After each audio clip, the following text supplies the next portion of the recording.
On April 30th, 1945, as Soviet troops closed in on Berlin, Adolf Hitler and Eva Braun were said to have ended their lives in the Vorbunker. Hitler allegedly shot himself while Eva took cyanide. Their bodies were wrapped in blankets, carried to the courtyard, soaked in gasoline, and set ablaze amid the chaos. This is the official version accepted by most historians. Yet from the moment the war ended, whispers of a different fate spread quickly. Many believed the couple had faked their deaths and escaped the ruins of Berlin, vanishing into the shadows of history. Rumors placed them on secret flights or hidden in U-boats, heading towards safe havens far across the seas. The most popular theory claimed they reached Argentina, where they lived quietly under false names. Other tales suggested Spain or even the United States. Even Joseph Stalin told Western leaders he did not believe Hitler had died in Berlin. He hinted that the Nazi leader might have slipped away, protected by loyalists, and taken refuge in distant lands beyond the reach of Allied justice. These statements from one of the most powerful men of the war only fueled speculation. For decades, sightings and alleged photographs surfaced, each claiming to show Hitler alive. None were ever proven authentic, but the mystery endured. The question still haunts historians and conspiracy theorists alike.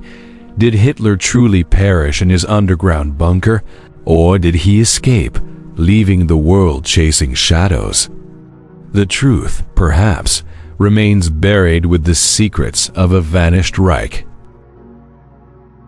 In the final year of the war, Hitler survived a bomb attack that left him with burst eardrums and minor injuries. British intelligence obtained rare medical records from this event, including X-ray images of his skull, unique, unchangeable markers of identity. These records were locked away in a secure archive, stamped top secret, and hidden from the public. For 15 years, almost no one outside the highest intelligence circles even knew they existed. The X-rays showed the exact shape of Hitler's skull and sinuses, patterns as unique as fingerprints. If a man claiming to be Hitler appeared after the war, these films could confirm or expose the truth in an instant. But there was something strange. The file was officially stamped only in December 1945, 8 months after Hitler was believed to have died.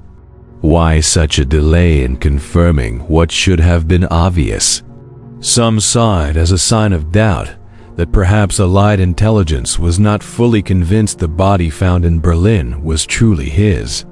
Others believed it was simply bureaucracy, but the timing fed the flames of speculation. For conspiracy theorists, the existence of these secret medical files proved one thing. Even the victors were prepared for the possibility that Hitler might reappear, alive and unpunished. Among the documents in British hands was more than just X-rays. There were detailed psychological notes describing Hitler's emotional state in his final years. They portrayed a man without deep-seated fears or phobias, but prone to extreme reactions when displeased, anger that flared instantly, decisions made in bursts of fury. The files also listed 28 different medications Hitler used. These included powerful antidepressants, stimulants, and treatments for chronic ailments that plagued him during the war. Such a drug regimen painted a stark picture. The Führer's body was in decline, his mind under strain, his judgment clouded. Historians now wonder how much these hidden ailments shaped his erratic orders, disastrous strategies, and the collapse of the Reich. Beneath the iron mask of the dictator, the records revealed a man at war not just with the Allies, but with his own failing health.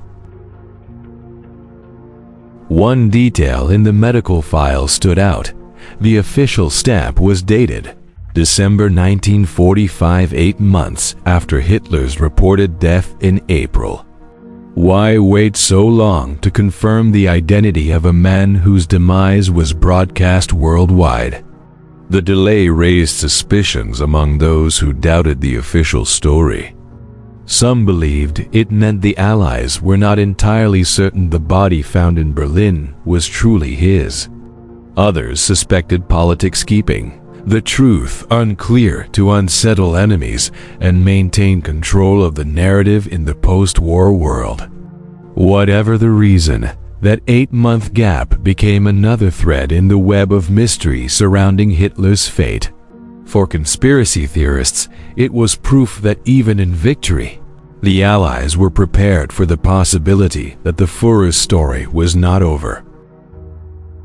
After the war, the Soviets claimed to have recovered Hitler's remains, a skull fragment with a bullet hole and his lower jaw. These were displayed in Moscow for decades. But in 2009, DNA tests on the skull shocked the world.